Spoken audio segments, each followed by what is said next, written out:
Kenapa Rasulullah ketika beliau sujud, Hasan Husain ini menganggap Rasulullah digo jaran-jaranan. Cara Jawa digo napa? Rasulullah ditumpahi mbek Hasan. Si masyhur itu Hasan. Ya tentu Hasan Husain tapi sing ning riwayat itu Hasan. Iku Rasulullah lama sekali sujud.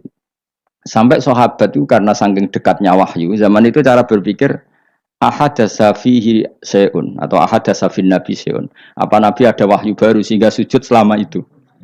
Jadi sahabat belingu ya penting. Akhirnya orang sing ndangak ya rugen-rugen niku ndangak.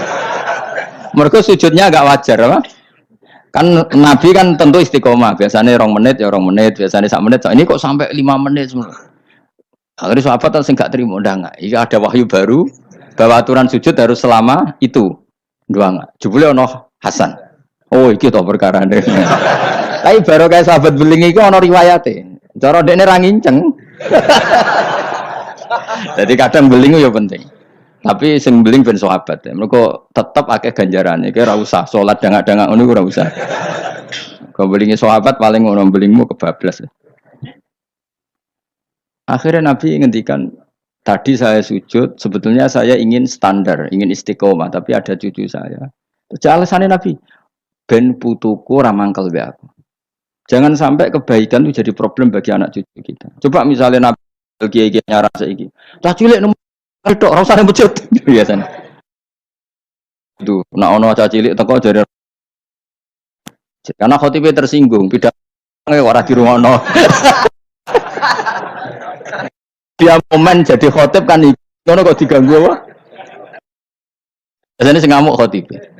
Dulu pernah beberapa masjid itu kayak pengumuman anak kecil kan. Iku sing lawan kula tak tidar kok. Ben dolanan nang masjid. Dolanan germo malah kowe sebab bingung. Ngrame ya enggak ganggu wong khotbah. Gak penting syarat rukun. Secara aku ngono iku ora penting wis. Penting wis. Kula Jumatan ora tau meneliti ngono. Tapi yang saya pastikan gini ya, secara ilmu itu muqaddam alal adab. Ilmu itu harus didahulukan alal adab. Ada hal-hal tertentu yang menang adab, tapi yang ilmu yang tidak wajib. Tapi ilmu fardhu ain pasti menang. Jadi ya mau tadi misalnya, akhirnya anak kula nggih biasa gugah kula, nganti saiki nggih biasa. Sing terutama sing alit, sing gede nggih isin dhewe. Karena tadi bojo kula tak omongi ngono, nek ape lunga tadi kepentingan harus gugah saya ya gugah. Yang harus diganggu seorang istri adalah suaminya. Supaya aturan main itu jelas. Mbak dalam saya saja berani gugah saya. Karena tak atur mbak dalam saya yang bagian ibu, tak kayak kaidah. Kalau ibu gerah, saya di rumah, gugah. Totok omah. Jika supir kula ya wani. Karena itu kaidah. Jangan sampai misalnya ibu gerah jam 1:30 karena etika, nunggu Gus Bak wungu misalnya. Itu kan parah. Terus akhirnya sampai subuh. Jadi ilmu itu harus muqaddam. Apa? Bahwa ibu itu segala-galanya. Sampai sekarang, saya beberapa kali 1:30 ditotok mbak dalam atau kang dalam, Gus ibu gerah gini, saya bangun langsung bawa ke rumah sakit atau gimana.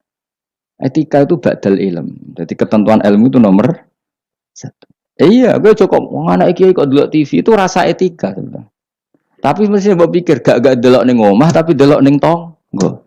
Apik diganggu wong tuane mek ganggu tanggane. Lu ganggu tonggo misalnya, tapi tanggane seneng. Misalnya wong ibu-ibu kepen ndelok Angling Darmo, anak ndelok Teletubbies, ya kan ora sambung. Tetep ganggu. Ibu-ibu di selera enggak misalnya. Misalnya kepen ndelok sinetron, anak ndelok Teletubbies misalnya. Ayo, Mustafa ndelok film ISIS.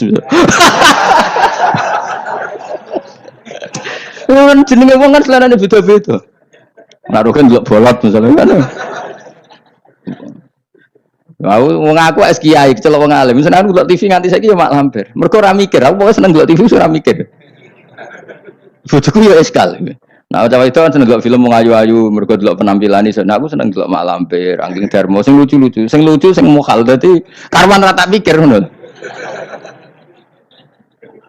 Mergo aku tahu dikeluhi kiai delok sinetron, ana pemeran sebagai ustad. Terus ustad iku fatwa ning TV dipikir ndak tenan fatwa iku. Lha sinetron kok mbok pikir. Sing merano ustad iku. Ya sing merano ustad kan kadang fatwa gitu.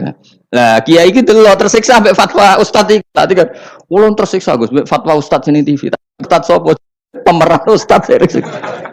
Lah nama lampir kan gak mungkin mikir fatwane mak lampir.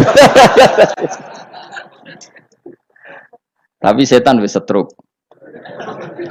Kau ngenteni ngekek was-was aku coba tak tinggal delok mak lampir. Aku ngerti kok setan wae was-was aku ya ngerti. Tak tinggal, ada mangkel deh. Pemenang setan yang gambar itu lu ngeri. Jadi setan jangan kurang ajar tenan. Jadi orang-orang alim itu diridu. Termasuk koyo Mustafa Abel lah, sing ngaji ning kene kabeh. Cara zaman akhir sing ngalim tak sebut ngalim. Jadi misalnya ke sholat itu kadang setan ngridung ini, kue sholat ora mesti ditampa pangeran. Terus kita kadang menyesali masa lalu, sholatku, posoku ora mesti ditampa pangeran. Iku setan, ngridung niku setan. Kue kudu mbok lawan, ditampa ora ditampa itu kenangan terbaik saya sebagai hamba pernah sujud, pernah sholat, titik. Kayak apa buruknya kita ketemu Allah ora tahu sholat, ora tahu sujud. Wes ora ditampa lah. Lah aku malah tak lawan kadang setan. Beneran ora ditampa. Pek kowe ngono salat gua.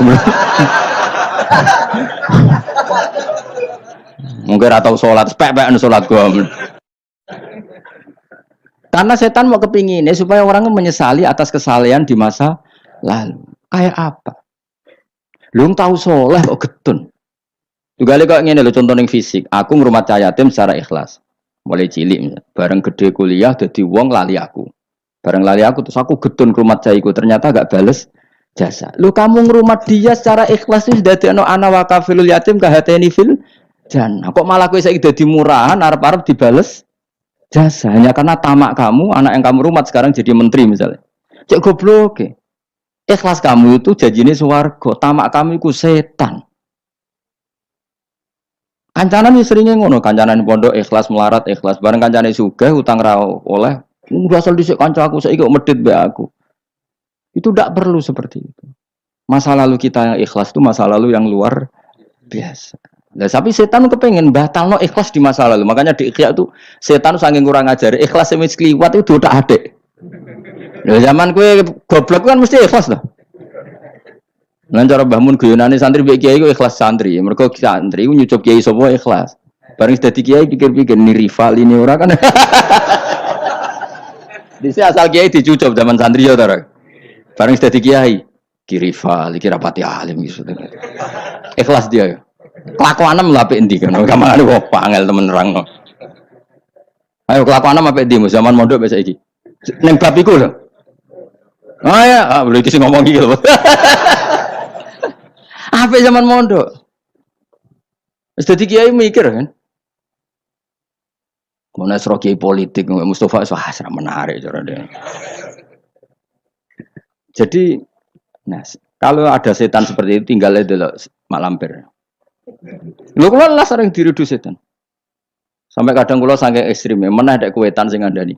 Umpama Jibril ngandani aku, nah aku ahli neraka, iku tetep aku sujud mbek pangeran. Mergo kelazimane kawula iku ya sujud mbek pangeran titik. Meskipun Jibril ora ngalah ngabari ngono, iku ora kowe ya. Cuma nggo nglawan setan harus pakai nama besar.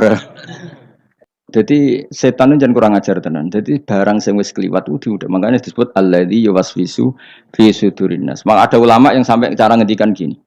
Allah itu ketika melawan santet itu hanya dengan sifatnya. Qul a'udzu birabbil falaq